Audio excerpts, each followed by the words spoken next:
सभी का दिन मंगलमय हो। मैं मानवेंद्र कुमार कुशवाहा, आचार्य हिंदी, सरस्वती विद्या मंदिर, डॉक्टर हेट गवार नगर, वरवत सेना बेतिया। आज हम सभी कक्षा अष्टम के लिए पाठ 12 भक्ति पदावली में भाषा अध्ययन को देखेंगे। भाषा अध्ययन में हम सभी देखते हैं कि पहला है निम्नलिखित पंक्तियों में अनुप्रास अलंकार छाटो। ये पहला है, निम्नलिखित पंक्तियों में अनुप्रास अलंकार छाटो। अनुप्रास अलंकार हमको देखना है, तो इसमें क देखेंगे।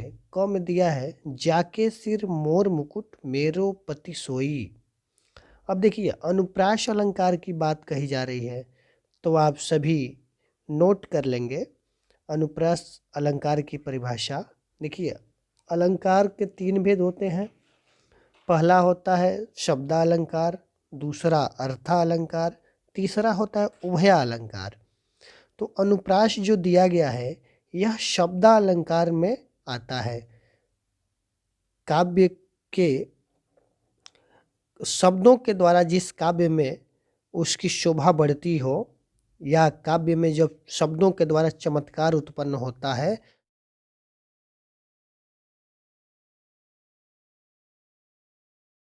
यानी शब्दों के चमत्कार के द्वारा जिस काव्य की शोभा बढ़ती है उसे हम शब्दालंकार कहते हैं। और शब्दालंकार में अनुप्रास अलंकार है, तो ऐसे काव्य या ऐसी पंक्तियां जिनको पढ़ने पर हमको एक ही वर्ण की बार बार आवृत्ति हो, यानी एक ही वर्ण बार बार आए, उसका दोहराव हो, तो उसे हम अनुप्रास अलंकार कहते हैं। यहाँ क में दिया गया है जाके सिर मोर मुकुट मेरो पति सोई।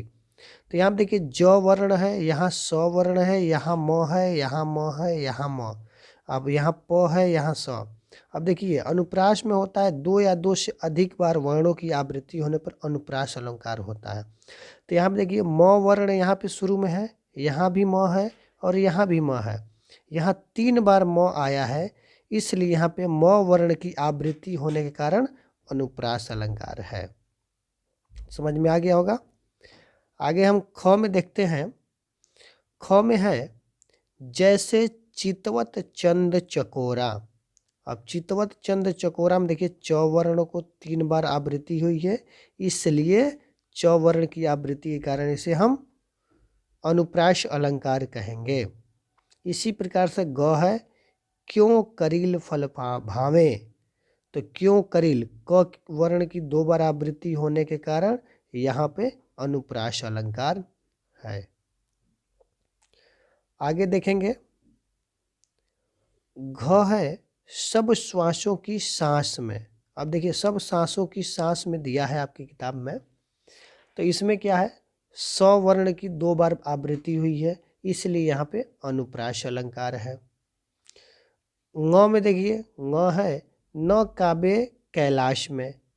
काबे क वर्ण, इसमें भी क वर्ण, दोनों में आपका है क वर्ण की आवृत्ति होने के कारण अनुप्रास अलंकार है।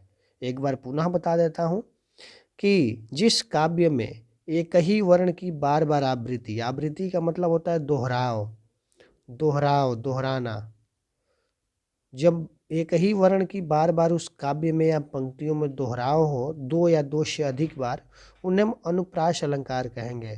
तो अभी तक जिन हमने 5 को देखा, उन सभी में किसी न किसी वर्ण की बार बार आवृत्ति हुई, यानी दोहराव हुआ है।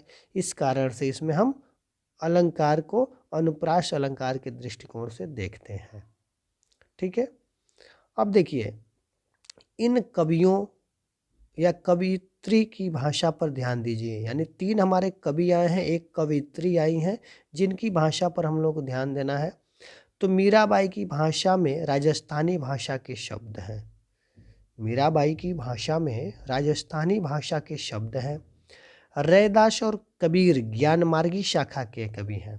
अब देखिए, मीराबाई कृष्ण भक्ति काव्य की है, सभी कवि तो भक्ति काल के हैं, लेकिन मीराबाई सगुण भक्ति शाखा की कवियत्री हैं। मीराबाई भगवान श्री कृष्ण के सगुण रूप की उपासक थीं, जबकि रैदास और कबीरदास ज्ञान मार्गी अर्थात निर्गुण भक्ति शाखा के कवि थे।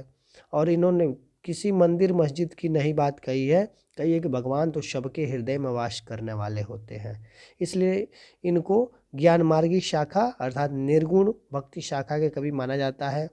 इनकी भाषा शदुकड़ी भाषा है। शदुकड़ी का मतलब होता है कई भाषाओं का मेल, उसमें राजस्थानी भी है, ब्रज भी है, खड़ी बोली है, और इन सभी के द्वारा इनकी भाषा शदुकड़ी मानी जाती है। और इनकी भाषा को संध्या भाषा या संत की भाषा भी कहा जाता है। इनमें अनेक भाषाओं के मिले जुले शब्द हैं। देखिए यहाँ पे दे भी दिया है कि इनमें अनेक भाषाओं के मिले जुले शब्द हैं, यानी इसमें ब्रज, अवधी और राजस्थानी भाषा, तीनों भाषाओं के मेल इसमें मिलते हैं। कहीं कहीं खड़ी बोली का भी रूप इसमें आ जाता है किसी किसी शब्दों में। ठीक है, इसी प्रकार से हम देखते हैं सूरदास जी ने ब्रज भाषा का प्रयोग किया है। सूरदास जी ने ब्रज भाषा का प्रयोग किया, अर्थात ब्रज क्षेत्र जो आगरा, मथुरा, धौलपुर है उसके आसपास के क्षेत्रों की बोली जाने वाली भाषा जो है वो ब्रजभाषी क्षेत्र था। वहाँ के लोगों की मातृभाषा थी, इसीलिए इसमें सूरदास जी ने ब्रज भाषा का प्रयोग किया। जो अभी तक हम लोगों ने पढ़ा ये सभी हिंदी की उपभाषा अथवा बोलियां हैं, अर्थात ये सभी हिंदी की उपभाषा और बोलियां हैं। इनका हम अध्ययन आगे करेंगे। यहाँ पे देखिए तुलसीदास की भी भाषा जो रामचरितमानस में इन्होंने लिखा है, श्री रामचरितमानस में, वह अवधी भाषा का प्रयोग किया गया है, क्योंकि अवधी भाषा का क्षेत्र अयोध्या के अंदर में रहा है। गोरखपुर, गोंडा, गोरखपुर से आगे जब बढ़ेंगे गोंडा, मनकापुर, अयोध्या, ये सब अवधी भाषा का क्षेत्र हुआ करता था। आज भी अवधी भाषा बोली जाती है वहाँ के लोकल लैंग्वेज में। ठीक है, इसी प्रकार से पुस्तक में दिया गया हिंदी की कुछ अन्य बोलियां, हरियाणवी, बुंदेली, मैथिली, कन्नौजी, बघेली, छत्तीसगढ़ी। अब इसको हम चार्ट के माध्यम से समझते हैं। यहाँ पे हिंदी की भाषा और बोलियां में यहाँ पे देखिए हिंदी की 5 उपभाषाएं हैं जिनकी बोलियां इस प्रकार से हैं। हिंदी की यहाँ पे 5 उपभाषाएं हैं जिनकी बोलियां आपको यहाँ पे दी गई है। 5 उपभाषा और उनकी बोलियां। 5 उपभाषा में देखिए कौन कौन से दिया गया है। पश्चिमी हिंदी 1 नंबर है, 2 नंबर राजस्थानी हिंदी, 3 नंबर पूर्वी, 4 बिहारी हिंदी, 5 नंबर पहाड़ी हिंदी। तो ये 5 भाषाएं हैं जिनकी उपबोलियां ये है, उपभाषा है इनकी बोलियां। पश्चिमी हिंदी के अंतर्गत खड़ी बोली आती है, हरियाणवी जिनको बांगरू भी कहा जाता है, हरियाणवी भाषा है।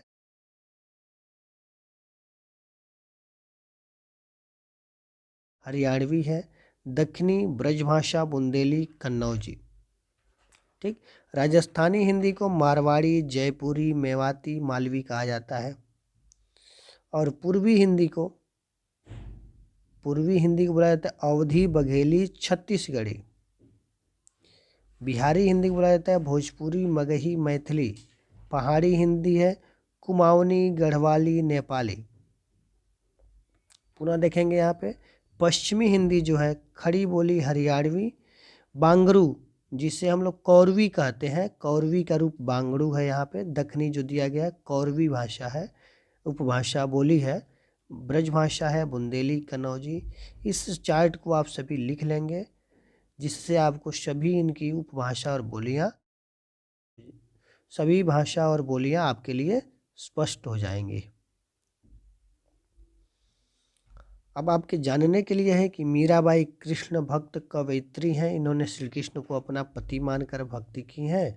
अपने पति का स्वर्गवास होने पर उन्होंने घर त्याग दिया था। मीराबाई की भक्ति में घर वालों ने अनेक प्रकार की बाधाएं उपस्थित की, पर वे टस मस न हुई। उनकी भाषा पर राजस्थानी का स्पष्ट प्रभाव है। ये मीराबाई के बारे में संक्षिप्त जानकारी थी जिसको मैंने आपको मीराबाई को पढ़ाते समय बताया था। आगे योग्यता विस्तार में जो दिया गया है, कबीर, रैदास, सूरदास के बारे में जानकारी प्राप्त करने का प्रयास करें। मैंने आपको कुछ दिया है, आप प्राप्त कर सकते हैं। और इन कवियों का जीवन मृत्यु पर एक चार्ट भी आप तैयार कर सकते हैं। आज की वीडियो में सिर्फ इतना ही, शेष अगली वीडियो में। धन्यवाद।